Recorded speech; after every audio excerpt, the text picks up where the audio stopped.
Why billionaires are buying private islands, and you never hear about it. The silent obsession of the ultra-rich. You won't see it on Instagram. There are no flashing headlines. But while the rest of the world obsesses over luxury cars and mansions, the ultra-wealthy are making a different kind of investment, one that stays off the radar. Private islands. From the Caribbean to the South Pacific, billionaires are quietly snapping up entire islands, some lush and untouched, others developed into personal havens. But here's what's strange, you rarely hear about it. There are no press releases, no real estate tours, and certainly no interviews. Why? Why are the richest people in the world turning to private islands and doing it in such secrecy? This video breaks down the real reasons behind this trend, the financial strategy, the psychological motives, the privacy factor, and how it ties into power and legacy. Let's uncover the hidden world of private island ownership and why it's the ultimate billionaire move. 1. The psychology of ownership. Why islands represent ultimate power. To understand why billionaires buy islands, you need to look beyond money. For the ultra-wealthy, material wealth isn't about survival. It's about control. A mansion still sits in a city. A yacht moves, but it's still under maritime laws. An island, however, is self-contained. It offers the illusion and often the reality of complete sovereignty. You control who comes and goes. You control what gets built. You control the rules. In a world where billionaires already have everything, an island is the final frontier of freedom. It's not just ownership, it's dominion. You're not just buying land. You're buying silence, space, and supremacy. This sense of absolute power appeals deeply, offering emotional satisfaction beyond financial gain, reflecting ultimate independence. 2. Privacy and discretion, escaping the surveillance economy. We live in a world of constant visibility, satellites, drones, street cameras, paparazzi, and facial recognition. Every move is watched, every image recorded. For billionaires, this becomes a real problem. They can't relax in public spaces. Even private estates are often flyover zones for media, but on a private island, there are no neighbors, no flyovers, no photographers with long lenses, no journalists outside the gate. That kind of solitude isn't just a luxury, it's a necessity for those constantly in the public eye. This is why many island purchases never show up in the news. They're done through shell companies, offshore trusts, and confidential transactions. The less people know, the better. This careful discretion safeguards their safety, personal freedom, and peace of mind. 3rd, strategic investment. Islands appreciate differently. Contrary to popular belief, many private islands do gain value over time, sometimes even faster than prime real estate in cities. Why? Because they are rare. There are only so many habitable, safe, legally purchasable islands in the world. Once developed with infrastructure, such as airstrips, solar grids, or private villas, an island's value can multiply exponentially. It becomes not just an escape, but an asset. Moreover, billionaires don't always buy islands to flip them. They often lease them to luxury resorts, rent them out to celebrities, or keep them in family trusts. They become long-term financial tools, just hidden ones. Such investments also provide unique tax and legal benefits, not available in traditional real estate. 4th, emergency safe havens, a real post-pandemic trend. During global crises like the COVID-19 pandemic, many billionaires realized something unsettling. Their security wasn't guaranteed. Public cities shut down, hospitals overflowed, even gated communities couldn't promise immunity from chaos. So the solution became clear: retreat. Private islands became survival capsules, stocked with food, medicine, renewable energy, and off-grid communication systems. These islands now function as doomsday backups. Some have underground bunkers. Others have airstrips for private evacuation. This is no longer fiction. It's a calculated response to global instability and a trend growing every year. Preparing for worst-case scenarios is now considered essential luxury risk management.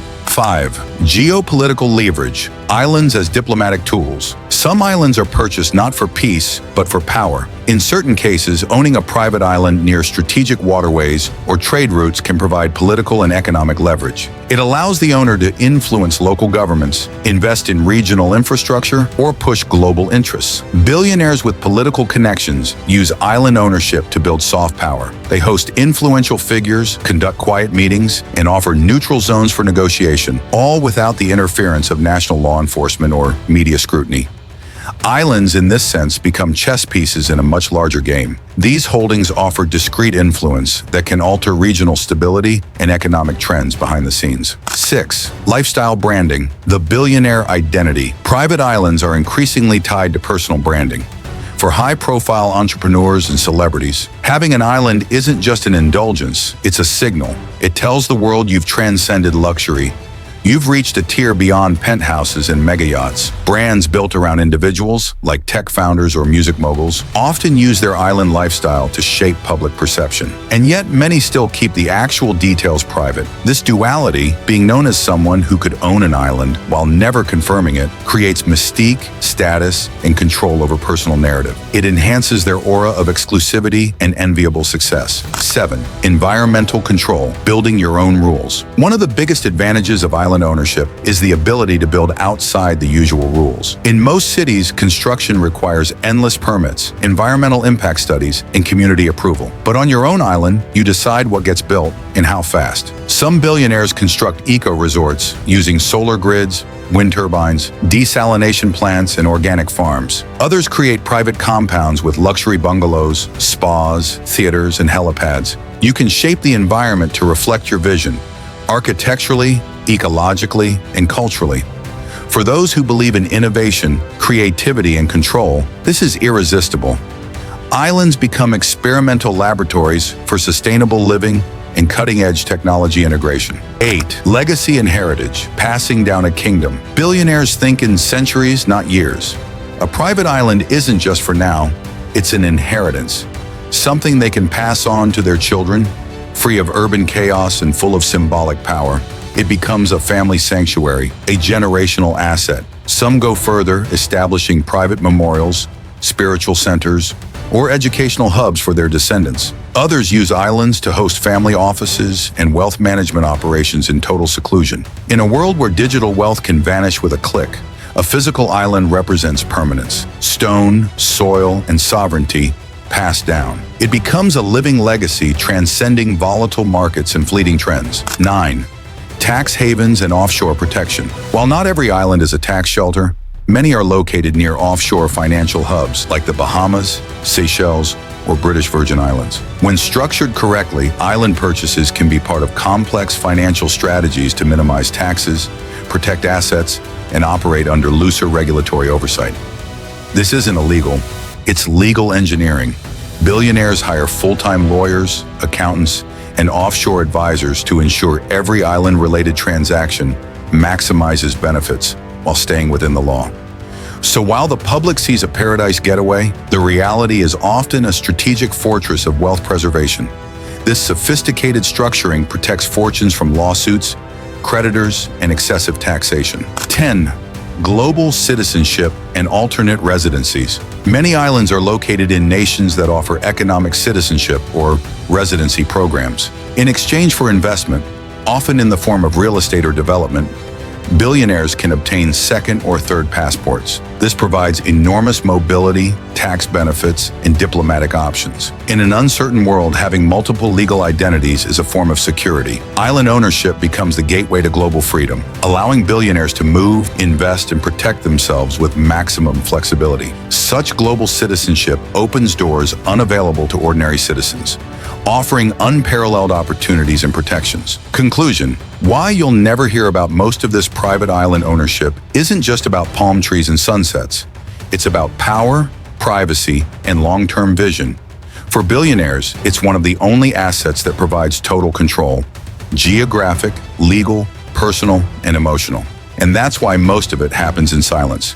The true story of why billionaires buy private islands lies in what we don't see. The land deals done through trusts, the bunkers built out of sight, the second passport secured with quiet investments, The government's lobbied behind closed doors. So next time you hear about a billionaire vanishing for a month with no explanation, don't be surprised if the answer lies somewhere off the grid on a tropical island with no name on the map. If you found this glimpse into the secret world of billionaire island ownership fascinating, don't forget to like, subscribe, and hit the bell icon for more deep dives into the hidden lives of the ultra-wealthy.